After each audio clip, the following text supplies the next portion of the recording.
আজকের ভিডিওটা তাদের বউ নাই, তারা বাসায় কিভাবে দুপুরে রান্না করবেন এবং পেট তেলও খেতে হবে, সেই প্রসেসটা আজকে আমি আপনাদেরকে দেখাবো।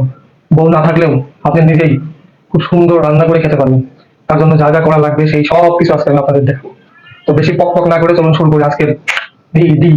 ও, তো কোনো কিছু রান্না করার জন্য অবশ্যই আগে আপনার ফ্রিজে দেখতে হবে কোনো খাবার আছে কিনা।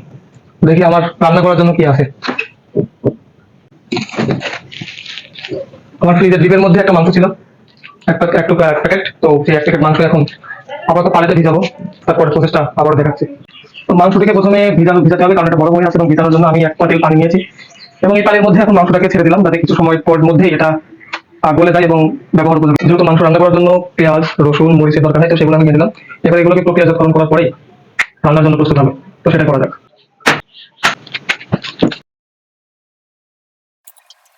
কারণ অনেক দিবানো থাকতে পারে।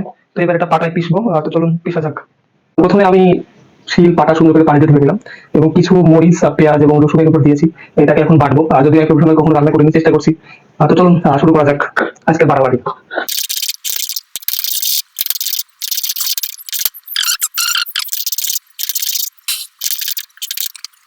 এবং আপনারা দেখতে পাচ্ছেন আমার বাটাবাটি প্রায় শেষ।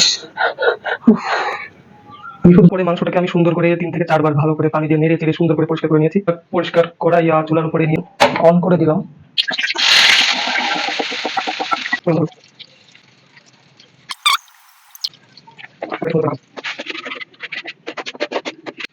এবং আগে থেকে পরিষ্কার করা সেই মাংসটা এখন আমি কড়ার মধ্যে ছেড়ে দেবো। এটাকে আমরা নেড়ে চেড়ে